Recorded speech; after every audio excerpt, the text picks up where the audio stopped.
Welcome to week 2 of SED 445, or if you're one of my 5 awesome subscribers besides myself on YouTube, we're going to learn a little bit about PBS and FERPA today. So what is positive behavior support? PBS stands for positive behavior support. You might have also heard of PBIS, and I'm not talking about the TV channel that used to have Sesame Street on it, positive behavior interventions and support. You might also hear it referred to as response to intervention for behavior. It's all based on science of human behavior and applied behavior analysis. So there was a dude a long time ago named B.F. Skinner. If you Google him, you'll be fascinated by some of his work, but it's all grounded in that research. It's a proactive, problem-solving, practical, and data-based approach to working with students who engage in chronic maladaptive behavior.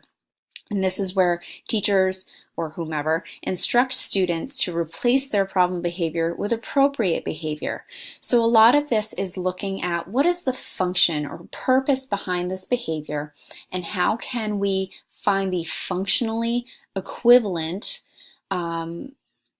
consequence for that behavior and shape it into a more appropriate or socially appropriate behavior. So they're still getting their needs met in a more socially appropriate way. So this is very different from what you may have seen in school when I was back in school, maybe not so much for you guys, but a lot of the aversive behavior management strategies, such as forcing a student to do something he or she doesn't want to do, making disapproving comments, which can really be kind of traumatizing to our students if they're called out in front of a group of their peers, forcing students to admit lies, comparing a student's behavior with other students' behavior.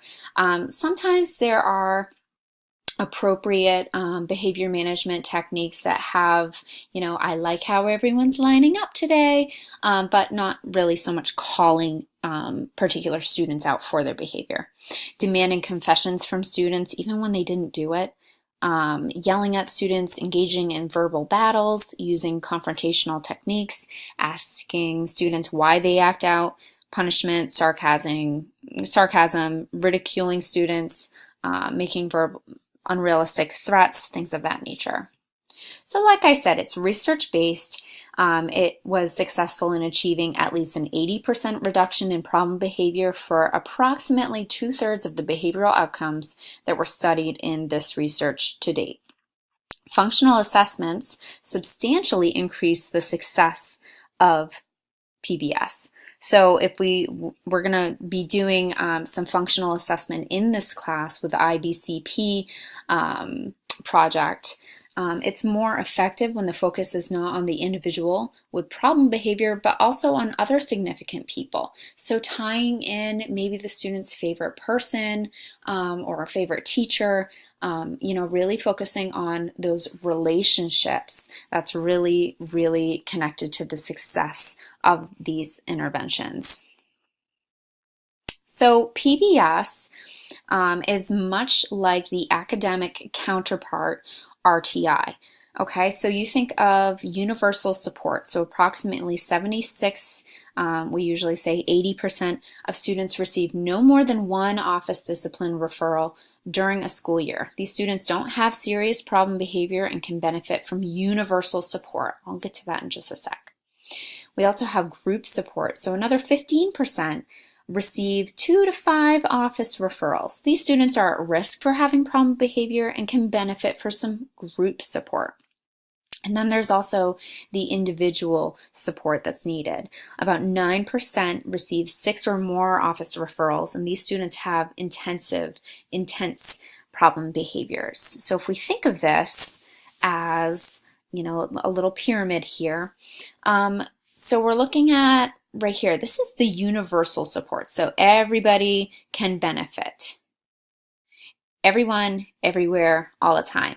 School-wide management strategies. So in a lot of schools, there are school-wide recognition systems for positive behavior. There's also expected behaviors that are common in the school. These are clear expectations for student behavior in all places and activities in the school.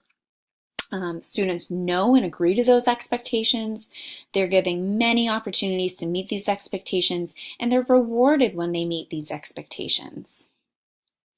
Successful, I can't talk today, school-wide systems, the behavior expectations are stated, they're defined and taught. That's the big one. They're not just posted up on some bulletin board and expected to be followed. They are taught explicitly to the whole class or to the whole school. The appropriate behaviors are acknowledged. So I talked about those recognition systems. Behavior errors are corrected proactively.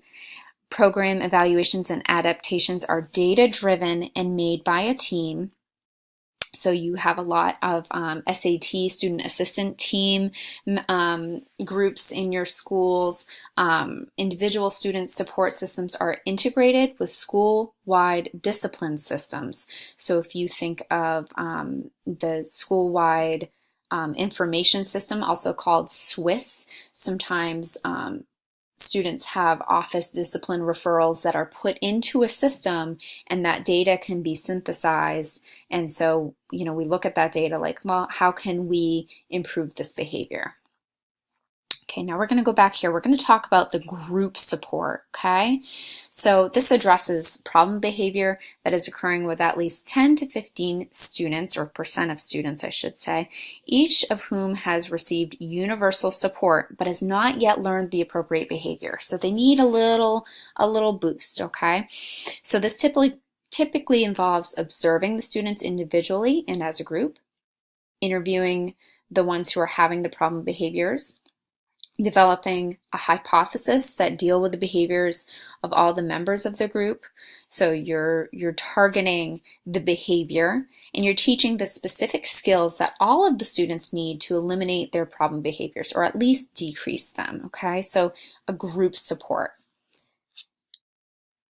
Now we're on to individual support, and that was that top of that pyramid right here. And this is the most intense level of PBS. This is where students who are not able to sufficiently eliminate their problem behavior through universal and group support. So they've had the universal supports, they've had the posted and taught school-wide expectations. They may have had been pulled into a small group setting to learn some of those proactive behaviors to decrease those interfering behaviors, and it's just not working. So this is where it typically begins with a functional behavior assessment of the student. So you're looking at what's the function, and there's a specific way to do those. And so with all of this, where are you? With all of this, this is technically before it reaches the level of a special ed referral. So these are all the general ed interventions. If you're in Maine, you will see in the Maine Unified Special Ed Regulations, gosh, I would be really good if I knew what page number it's on, but it's in the special ed regulations, but it's really a general education intervention. So this is what everybody is working towards together to do before a student goes into referral. So now we're going to go into the second half of our little lecture video here, and we're going to talk about FERPA. So you might have heard about this before. It's Family Educational Rights and Privacy Act. It's also called the Buckley Amendment. So as a federal law, it sets forth the minimum requirements states or schools must follow. Many states and school districts go beyond the minimum guidelines, okay? But this is the minimum requirements. So this really is for the protection of family and student, and it's not for protection of teachers, unfortunately. So it's really like, for lack of better phrasing, it's almost for protection of students and families from, educators that may release their information. Anything else I want to say about that? Okay, So it maintains confidentiality of student records, so it makes it clear that schools and teachers may not release any personally identifiable information or records of students without written permission of the parents. So this even applies to me, if you're in my class, it even applies to me as, I can't release your addresses to everybody else in the class. I'm not able to do that because of FERPA. It mandates parents have the right to inspect the official records, files, and data related directly to their child, including academic and psychological test scores, attendance records, health data, and also request changes. Parents must be able to challenge the content of their school's records and or ensure that they are accurate and that they are not misleading or in violation of the privacy or other rights of the students. So the teacher's written comments become part of a student's record, so it must be shown at parents' request or at students' request if they're 18, so the age of majority. So we have some responsibilities under FERPA. So we have responsibilities to not share personal information about the students unless other person has a valid reason to know. So if you're not sure, ask your cooperating teacher, administrator, or whomever. Consider whether another staff has a need to know the information or whether they're just simply curious. If you're new to a school system or working in public school, you're going to learn real fast that people are always pretty curious about students a lot of the time. So you really need to know, is there a need to know this information? Never leave identifiable information like grades or IEPs or anything like that out in the open. If you don't have a drawer that locks, ask for one. I went into a classroom one time. I was taking over a classroom and all her IEPs were at the bottom of a desk drawer that was wide open. And I immediately just thought, like, this is not good. Anyway, never have that out in the open. When you're done with the information, shred or return it to the special ed department. Don't share personally identifiable student information with your family or friends. Just because this is a small world, and especially being in Maine, you never know who else knows that student. So engage in conversations about students only at the right time in the right place. So not in hallways, public or common areas, sports events, on the fly. Develop a respectful and sensitive line or method to avoid these questions and conversations. So you might want to schedule a meeting or a phone conversation. Email is always good to have a trail, but just be careful about how much information you are extending in those emails. Other recommendations: write messages and notes, electronic and paper, as if the family were going to read it. Keep sole possession records at home, so like your personal journalings for whatever, your writings or anything like that. Make sure you keep those at home, and assume anything you write could be subpoenaed. So in a subpoena, your phone could also be subpoenaed. So just be careful about what you're putting down about students. Don't engage in gossip. If you're new to a school, you're going to learn real quick who the gossipers are. So just develop a tactful way to excuse yourself or avoid these situations. It may be in or out of the school, and determine the climate of your school faculty room. So I don't eat lunch in the faculty room for this reason. If any of my coworkers are watching, I love you. If you don't have a valid professional need to know, don't ask.